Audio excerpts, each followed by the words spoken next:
Hello, this is Dr. Tai Ikomi, the author of the best-selling book, His Beauty for My Ashes, and also Forgiveness Discipleship, a 12-volume commentaries on forgiveness.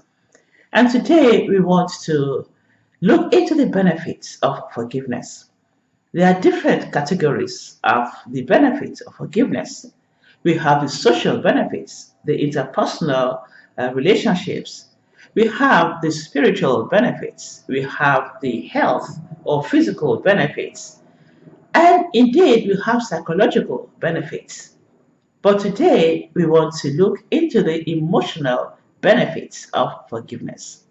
And so, the topic for today is forgiveness frees us from the inner pain. Forgiveness frees us from the inner pain. When we are offended, we say that we are hurt. When somebody offends us, we say, oh, we are hurt. And when we feel the hurt, it is because someone offended us. And so the two words, offense and hurt, are sometimes used interchangeably because you cannot have one without the other. And so when we are hurt, when we are offended, when we are hurt and we are offended, it's as if someone strikes a blow at our emotions, and our emotions feels the pinch of the offense, even if the offense is not related to our emotions. It always comes to roost in our emotions. And this reminds me of the story of Saul. And we are really going to borrow a lot from the life of Saul in this course called Forgiveness Discipleship. Saul was one of the kings of Israel. As a matter of fact, he was the very first king that Israel produced. Even though he was the king and he had everything at his behest, at his disposal, yet he had an inner pain. He had an open sore, a wound that would not heal in his heart. Why? Because he had an obsession with David. David, he perceived, offended him. What was the offense? Well, he felt that he took the limelight from him. And so it was an offense and it hurt him. He felt the pain of it. And one day he called his cabinet to him. And this is what the king of a nation told his cabinet, the court officials. He said that all of you have conspired against me, and there is none that sheweth me that my son hath made a league with the son of Jesse. And there is none of you that is sorry for me, or sheweth unto me that my son hath stirred up my servants against me, to lie in wait as at this day. 1 Samuel 22, verse 8. Many of the things that he said are not true. They are form of an exaggerated version of it. But what really catches us for this particular lesson is he was begging his officials, as it were, to show him compassion. He said, and there is none of you that is sorry for me. None of you. What? Sorry for the king? How could he be sorry for the king? It was because the king was carrying a hurt inside of him. He was carrying an offense inside of him. And you see, an offense does not really know if you're a king or you're a president or you are high up there. No matter who you are, when someone offends you, you feel the pain of it. But then, when you continue to hold on to the offense, the pain continues to grow in depth and in size. Jesus Christ told the parable of the unforgiving servant who was forgiven 10,000 talents. And he went out and found a fellow servant who owed him a negligible amount of money. And he refused to forgive him in spite of the pleas of his fellow servant. He did not want to forgive. He almost choked him. And after a while, he threw him in prison. And when the master, his own master, who forgave him 10,000 talents, heard about it, he was angry and he gave him his sentence. He said he should be thrown to prison and thrown to tormentors because he refused to let go, because he refused to forgive. You see, unforgiveness has so many tormentors. It is a tormenting spirit when we do not forgive. And some of us, we are carrying many patches of pain of someone who offended us and someone who caused us so much pain. For some of us, it's a father who was not there in our childhood, who abandoned our mother and left us hanging in there, the pain of rejection. Or maybe the father was home, but he was an absentee father. He did not really, he was not interested in our affairs. He was just at home watching TV, doing his own thing, or putting emphasis on his own business and all that. And we feel rejected, and the pain is there for 5 years, for 10 years, 20 years, or even beyond.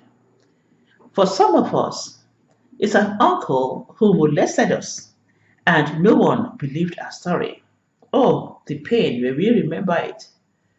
And some of us, it could be a teacher when we were in high school or elementary school, and the teacher sowed in us a seed of failure, a seed of rejection, telling us that we couldn't do anything, and somehow we believed him or her. And when we think back about the time the seed was sown in our hearts, we feel the pain of it. And the list goes on and on. It could be our mother, for example, who was not there to fight our battles. Or it may be a friend who betrayed us. It could be that Christian sister who looked down on us. It could be someone who used us and then dumped us. Oh, the pain goes on. And many of us, we are carrying these patches of pain. We are carrying this wound that will not heal, no matter what we apply to it. It could be us lashing out at people. It could be medication that would not medicate the problem. It could be seeking counseling, but somehow the pain would not go away. I want to tell you that there is a way out. And the way out is forgiveness. Forgiveness, to release the person, to let the person go. Let's look at what Proverbs says. It says, a merry heart maketh a cheerful countenance, but by sorrow of the heart the spirit is broken. When we are offended, sorrow came in, pain came in, sadness came in, and over the years they have congealed into depression. You see, by sorrow of the heart, the spirit is broken. And that's Proverbs 15, verse 13. And then you have Proverbs 15, verse 15. It says, all the days of the afflicted are evil, afflicted within. The gaping wound that will not go away, the open wound that will not heal, the sore that keeps on gnawing at our heart. And I say again that there is a way out, and that is forgiveness. What is the dynamics of that? How can I forgive someone who offended me so much, who caused me so much pain? How can I say that by forgiving the person, I'm going to be healed? It sounds illogical. Well, as illogical as it may sound, it is a reality. And why is that? It is because You see, when we are offended, as we said earlier on, the pain came in. And once you can release that pain, once you can release the offender who caused that pain, then there is a disconnection. You are disconnected from the pain because it was the offense that brought the pain. And once the offense is gone, the guest must also go with it because it is attached to it. Without the offense, you will not feel the pain. And as we discussed earlier about the definitions of forgiveness, forgiveness, the Greek word for it, aphiemi, means to let go, to send forth, to release, to part from, to disconnect, as it were. That is the idea of forgiveness, where you release the person who offended you and you say, I forgive you, I release you, I let you go. That is when the pain also ebbs out of your system. And that brings me again to my testimony, my story of how I forgave the young man who killed my husband and my and our three young children. Oh, the pain cannot be described in human words. The sorrow, the sadness, the negative emotions that cannot be put in human vocabulary just filled my very being. I was so sore within. And then came in a fellow student, Beverly Jones. She was in Christian counseling, and we were in Oral University in the seminary together. She was in Christian counseling, and I was in theology. And she told me that she said she would counsel me, but as she counseled me, one of the first things she spoke about was my forgiving this young man. And I was so angry. I still was so hurting. And she said, you need to forgive him. And I didn't want to forgive him. How could I forgive someone who took away my husband and our children all in one single day?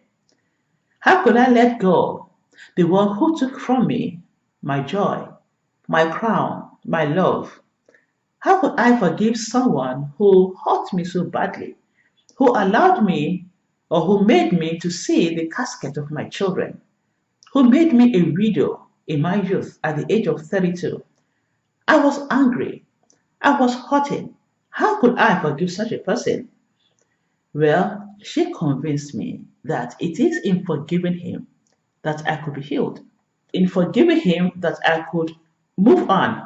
Even though for me at that time, my focus was really on how to please God. It wasn't so much on getting my healing, even though that was what I wanted.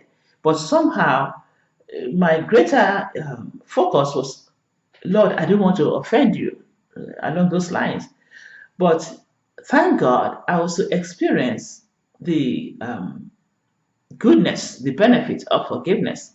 She convinced me to forgive this young man and to be confessing aloud that I forgive him. And I began to find myself pacing up and down in her living room, in her apartment, at the graduate housing, and I was saying, James, I forgive you. I forgive you for killing my husband, Johnny. I forgive you. I release you, and I let you go. I forgive you for killing my first son, Temple. I forgive you. I release you, and I let you go. I forgive you for killing my second son, Walter. I forgive you. I release you, and I let you go. And I forgive you for killing my only daughter, Ejima. I forgive you. I release you, and I let you go. At the beginning, I did not mean it, but I kept on at it. I kept on saying it. I kept on saying it until my heart caught up with my confessions. And wow, I received an emotional release. I became healed. I became whole again in regard to him. Of course, the grief continued. The loss was still there. But the anger and the pain that I felt towards him, towards James, was gone. It was as if someone took off from my shoulders a ton of bricks. I was healed. I was ready to fly like a bird. I remember being surprised at it, and I thank God that God used Beverly Jones to teach me the power of forgiveness. And I want to encourage you also that it may sound illogical that you forgive the person who hurt you for you to receive your healing. Well, that is the truth, though. It is the reality. It is in forgiving them. Now, it does not mean it's in condoning what they did. It does not mean that what they did was right or that it was not wrong. It does not mean that you go back and resume relationship with them. It doesn't mean all that. But it does mean that you take away their culpability. You take away the sold image that you had about them. You take it away, and they have now become righteous again before you. And that is real forgiveness. And that is the kind of forgiveness that God has given us through our Lord and Savior Jesus Christ. Well, for food for thought for today, I want you to think of the person who, when you think about them, it brings pain, it brings anguish. And I want you to think of what they did and begin to confess out loud that you forgive them. Say it out, even if you do not mean it at the beginning. Keep on saying it. Keep on saying it. I forgive you for looking down on me the other day. I forgive you for gossiping about me. I forgive you for doing this and for doing that. I release you. I take away the bad image about you. You are now righteous in my sight. I take away the rags, the soiled image I have about you. I forgive you because God said to forgive you. I release you. As God has forgiven me, I too forgive you. Keep on saying it again and again and try to think about it and try to bring up your will. You know what? The God who said to forgive is there to help you. Keep on saying it, keep on saying it, and you will realize that indeed forgiveness is a friend.